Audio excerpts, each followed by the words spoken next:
नमस्कार दोस्तों, आप देख रहे हैं बेफिक्र खबरें और मैं हूं आपके साथ आयुष। दोस्तों, अभी के समय में पूरे देश भर में वक्फ कानून के चर्चे हर तरफ हो रहे हैं। वक्फ कानून आखिर है क्या, ये काफ़ी लोगों के मन में सवाल उठता है। काफ़ी लोग ये जानना चाहते हैं कि आखिर वक्फ कानून है क्या और इसको लेकर के देश भर में क्या उथल-पुथल मचा हुआ है। आपको पहले हम बताते हैं कि वक्फ मतलब क्या होता है। वक्फ इस्लाम में उस संपत्ति को कहा जाता है जो कानूनी तौर पर दान में दिए जाते हैं। वक्फ संपत्ति वो संपत्ति होते हैं जो सामाजिक कार्यों में इस्तेमाल किए जाते हैं, जैसे कि मस्जिद बनाने के लिए, कब्रिस्तान बनाने के लिए, या फिर शैक्षिक संस्थान, या फिर किन्हीं गरीब लोगों की मदद करने के लिए जो ज़मीनों के उपयोग की जाती है, वो वक्फ संपत्ति कहलाती है। आखिर वक्फ बोर्ड क्या क्या काम है? वक्फ बोर्ड का काम है कि जो भी संपत्ति दान में मिलती है उसे सही तरीके से सामाजिक कार्यों में उसका उपयोग किया जाए। आखिर वक्फ कानून को सरकार ने क्यों लागू किया है?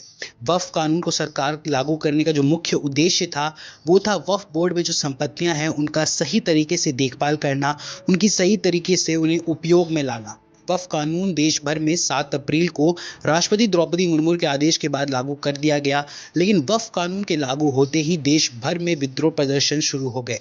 अपोजिशन ने भी इसका जमकर विरोध किया। सबसे ज़्यादा जो विरोध देखने को मिला वो वेस्ट बंगाल में देखने को मिला, जहां पर लोग जो है वो विरोध प्रदर्शन करने के लिए सड़कों पर उतर गए।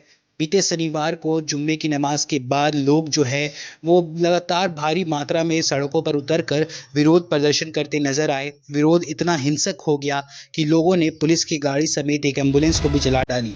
हिंसक प्रदर्शन में एक पिता और पुत्र की हत्या भी कर दी गई।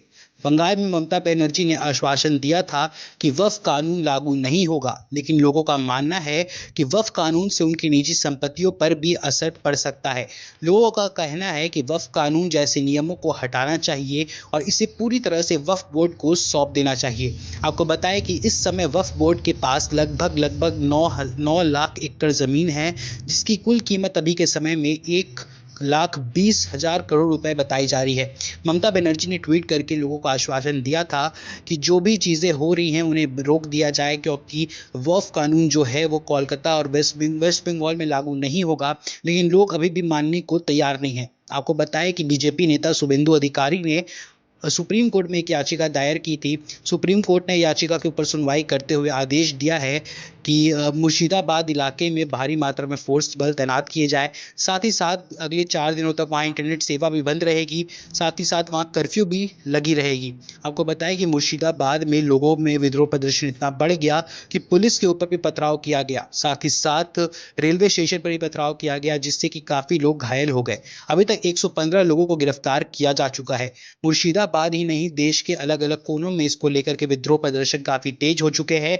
लोगों का कहना है कि ये बिल अब वापस लेना चाहिए, क्योंकि ये बिल से लोगों की निजी जिंदगियों पर भी असर पड़ेगा। इसका जो मुख्य कारण है वो है फेक न्यूज़। लोग अभी के समय में फेक न्यूज़ पर काफ़ी भरोसा जता रहे हैं। यही फेक न्यूज़ लोगों को गलत इन्फॉर्मेशन देते हुए उन्हें हिंसा करने के लिए प्रेरित कर रहा है। आपको बताएं कि फेक न्यूज़ के चलते ही मुर्शिदाबाद में इतना बवाल मचा है। आपसे मैं ये गुजारिश करूंगा कि आप अगर कोई भी खबर सुनते हैं या कोई भी खबर पढ़ते हैं तो उसे एक बार चेक करने के बाद उस पर विश्वास करें, क्योंकि कोई भी खबर अगर आप तक पहुंचता है तो उसमें काफ़ी कुछ ऐसी होती है जो बदली हुई होती है, काफ़ी कुछ ऐसी होती है जो उसमें उथल पुथल करके उसे एक अलग रूप दिया जाता है। आप सब उसे पढ़ने के बाद एक बार फैक्ट चेक करने के बाद ही उस पर विश्वास करें और फेक खबरों से बचें, और इस पर कोई रिएक्शन देने से भी पहले एक बार जरूर सोचें। फेक न्यूज़ ही है जो मुर्शिदाबाद जैसे इलाके में इतना हिंसा को बढ़ावा दिया, जिसके तहत काफ़ी लोग घायल भी हो गए और एक पिता और पुत्र की हत्या भी हो गई। अब देखने वाली बात यह है कि ममता बनर्जी सरकार इसको कैसे हैंडल करती है। क्या वो सेंट्रल गवर्नमेंट से बात करके इस बिल के ऊपर कुछ चेंजेस लाएगी, या फिर इस बिल को वापस लेने में लोगों की मदद करेगी। और खबरों के लिए देखते रहे बेफिक्र खबरें। जय हिंद, जय भारत।